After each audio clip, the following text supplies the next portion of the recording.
有14个误区让华人在美国投资房地产白忙活。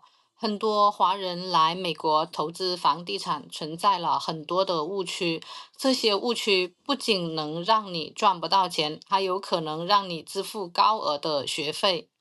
中美地产投资行业摸爬滚打了20多年，给大家分析一下华人投资美国房地产容易掉进的14个坑。只看房子不看市场，很多人认为投资房地产就像是找到了一栋好的房子，然后等着升值赚钱。其实这种思路只对了一半，因为在美国房地产投资当中，选对市场比选对房子更重要。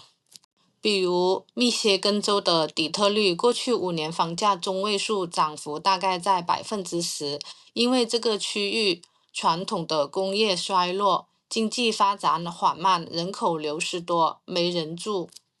德克萨斯州奥斯汀过去5年房价中位数涨幅大概在70%。奥斯汀商业环境比较好，吸引了很多企业迁入，人口增长快。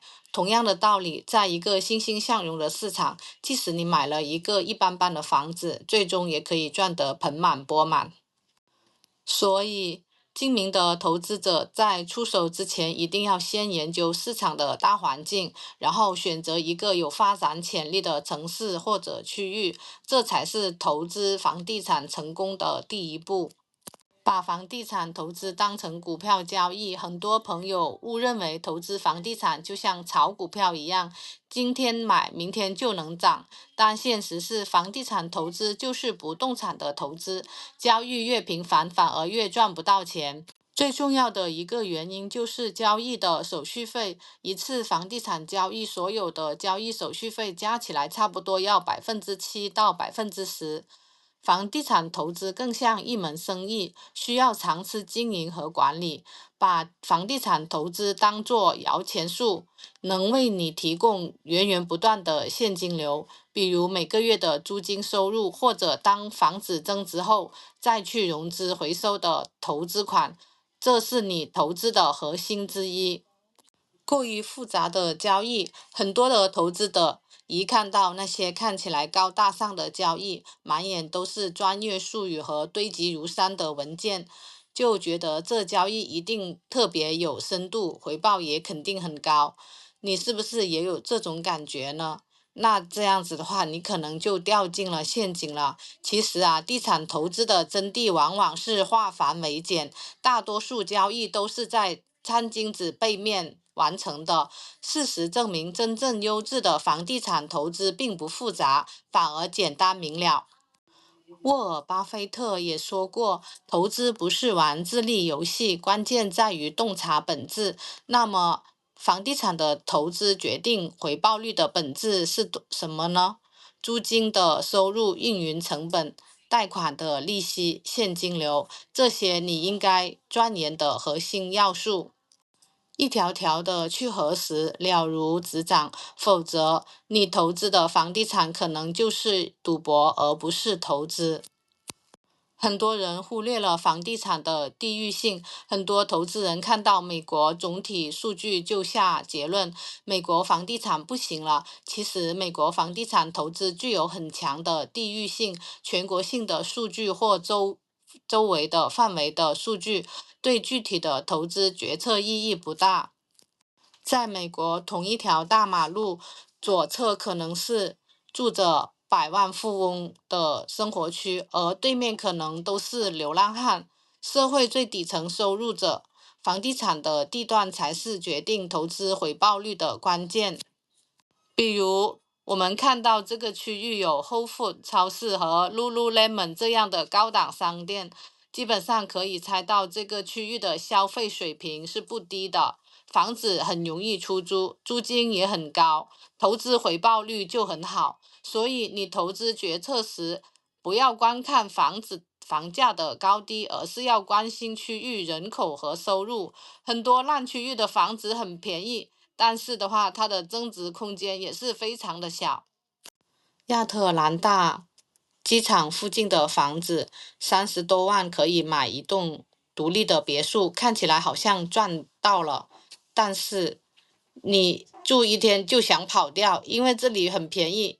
你敢保证未来几年会有多少的增值空间呢？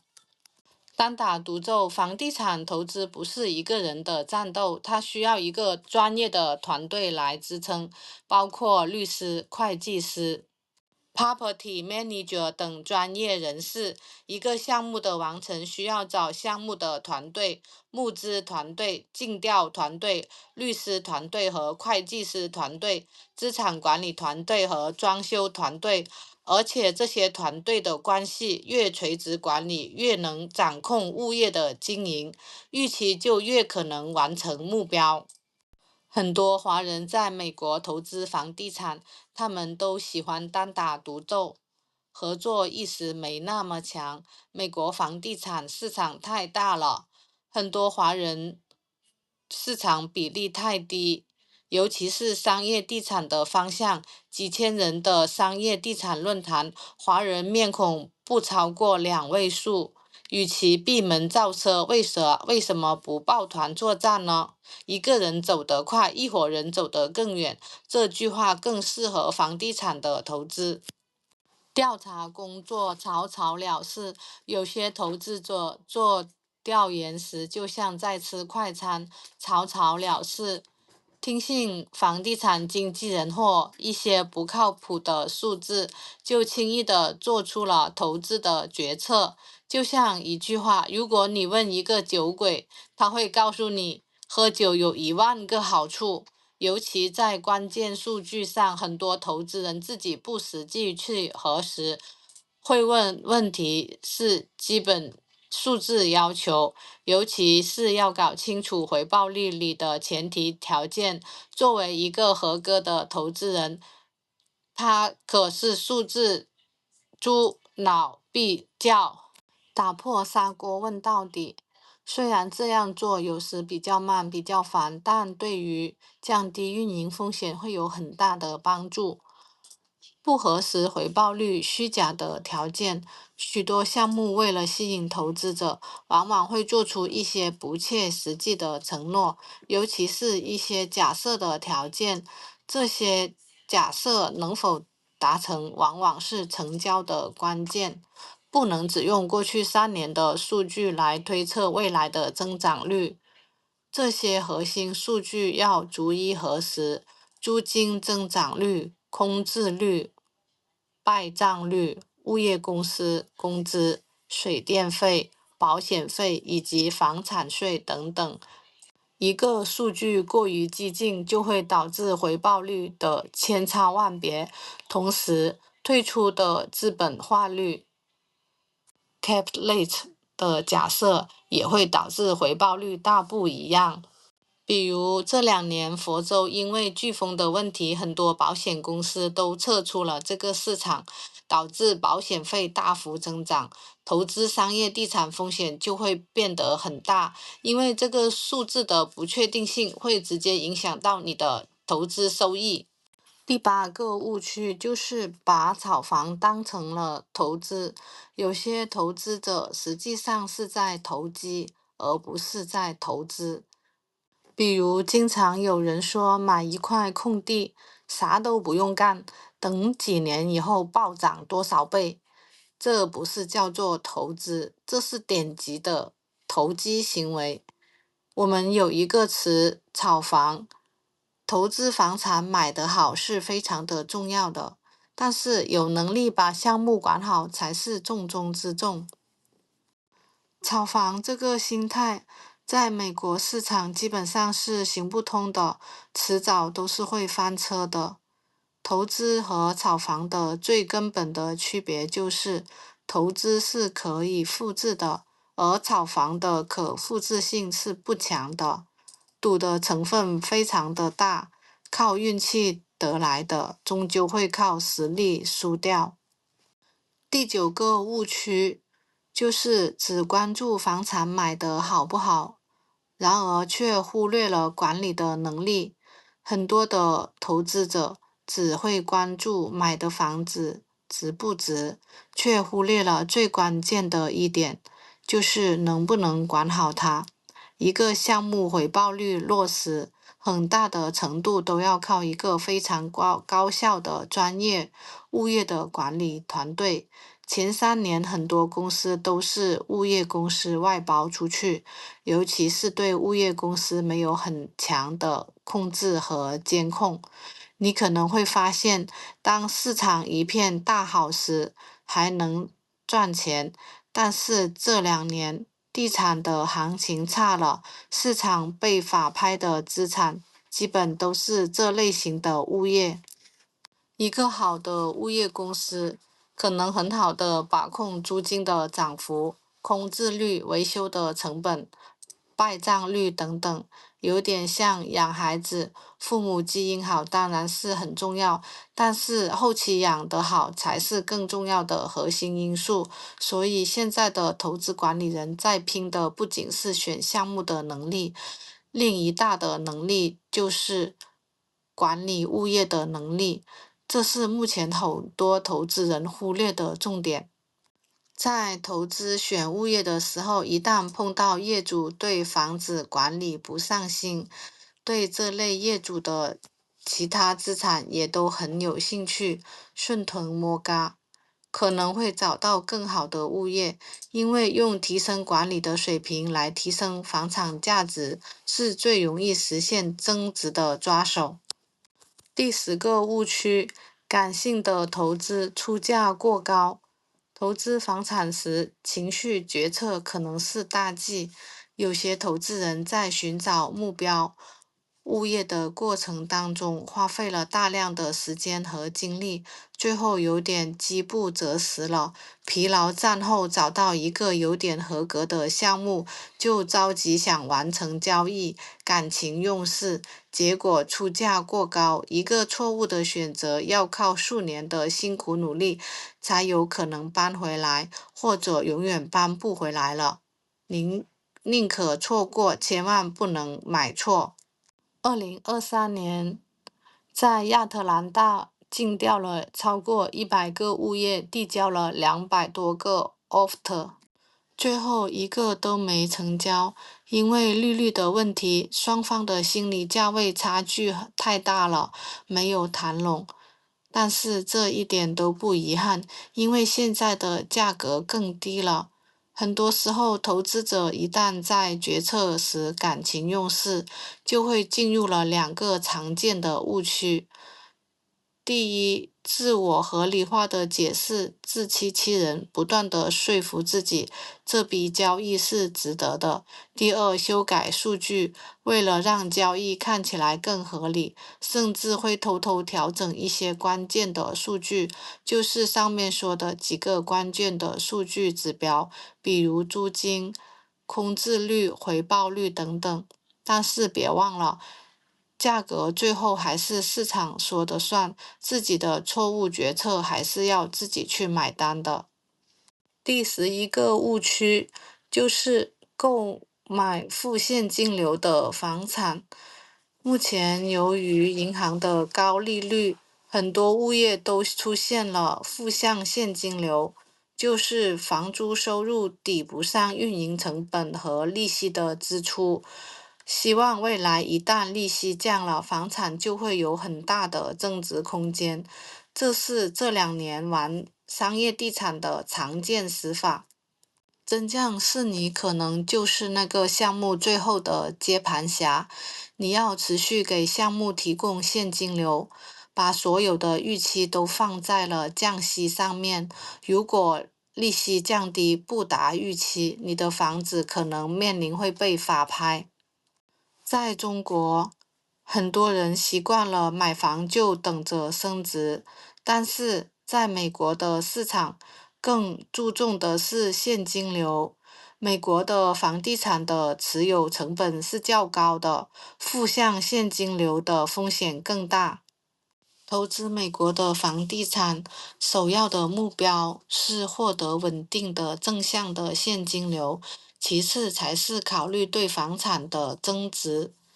但是对于独栋房产的投资，考虑到增值效应会更大，所以选择一个有发展潜力的区域是至关重要的。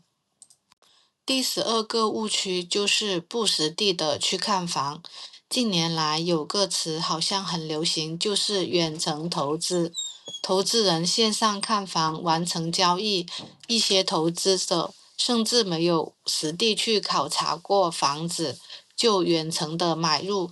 这种没有实地考察而购买的行为风险是极大的，因为你不知道到底有多少隐患。我们在购买房产时，都是要实地逐个的房间去考察的，确实房产的物理状态，精准核算出未来的装修成本，至少要有自己的直属团队去实地检查这个房产。在美国，房子的运营维护成本是非常高的，一个不小心，这个房子的投资就会全军覆没。第13个误区，过度的依赖房地产的升值。很多投资者认为房地产每年都会有稳定的收值，用过去3年的租金上涨来预测未来租金也会上涨。很多人的预算都是说未来每年租金会增长5%，赶上平均通胀率问题不大，这个其实是不科学的。比如2024年很多城市，尤其是在阳光的地带，房租不上涨反而下跌。2025年的房租大趋势是基本平稳的，租金合理的保守预测才是最核心的。所以，投资房地产不能只想着升值，更重要的是要关注它能不能带来租金的收入。投资要做能确定的，减少不确定因素的影响。租金收入才是所有不确定性投资里面最容易被确定的事项。第14个误区，过度的杠杆。房地产投资需要杠杆，但是过度的使用杠杆，风险是很大的，很容易抽空你项目的所有现金流。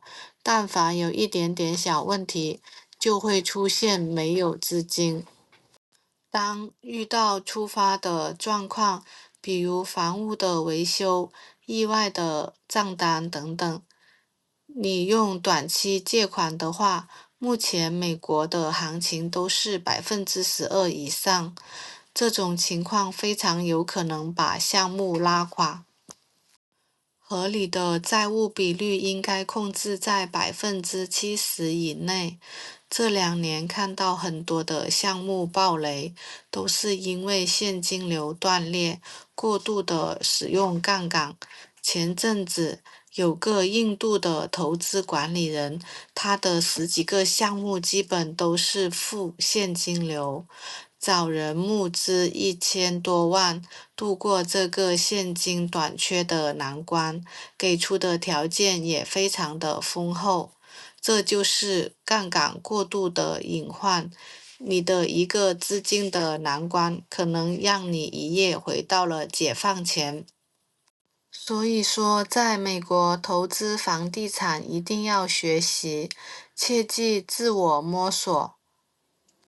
咱们针对华人投资房地产，一步步的落实，让你少走10年的弯路。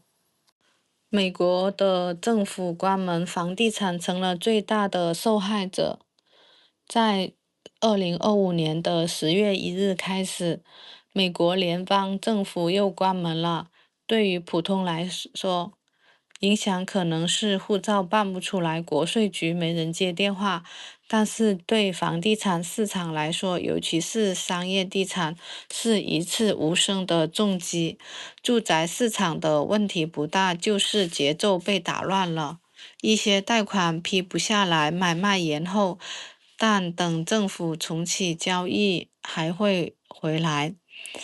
真正危险的是商业地产，尤其是靠政府吃饭的那一类。租户是联邦机构的办公楼，租金可能延后，项目要走审批，要批资金的流程会被卡死，连市场数据都要停更，开发商、投资人直接成了盲人摸象，所以这次的风险不是地震那种瞬间的冲击，而是那种慢慢勒紧喉咙的卡喉式的滞后。宏观来看，影响有限，但不确定性强。我们先看路透社的观点，他说，美国政府过去50年关门了20多次。大多数不超过2周，整体的经济长期伤害有限。这不是金融危机，更是一场行政型的停电。过几天就来电了，但是问题在黑暗中做决策的那几天，很多人不敢出手，因为关键数据的暂停、审批的冻结、信贷机构的观望，市场陷入一段信息真空期。这个正是商业地产最可怕的。微观来看，风险在链条的断裂。我们看看地产圈里的2个观点。华盛顿特区的商业区首当其冲，餐厅稳定的取消，街区冷清，零售店的客流暴跌。更直白地说，也比较悲观。这次政府关门，市场像被按下了暂停键，交易慢了，地产开发审批卡了，融资也开始变难。对开发商来说，最怕的不是关几天门，而是审批、贷款、租金、现金流全部都被卡在同一个节点上。如果这种状态拖3到4周，利息还在滚，账单照样来，资金链就可能开始断气。谁最受伤？谁能扛得住？我们来看一下不同类型的物业这次受影响的程度。政府租赁型的办公楼受损的程度是很高的，联邦租户停薪停租，短期现金流受压。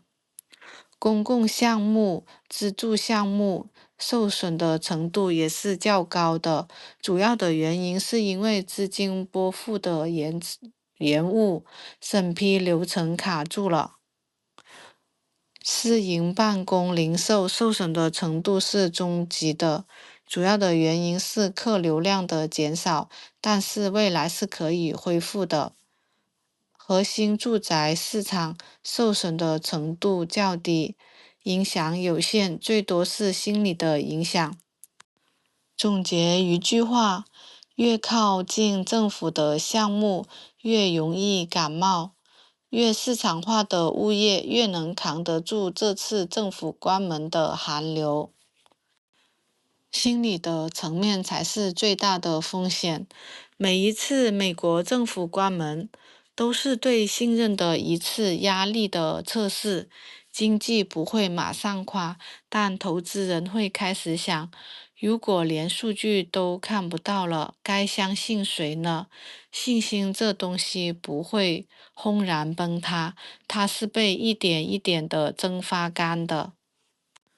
路透社说别慌，影响有限，但是提醒更现实，风险正在暗中发酵。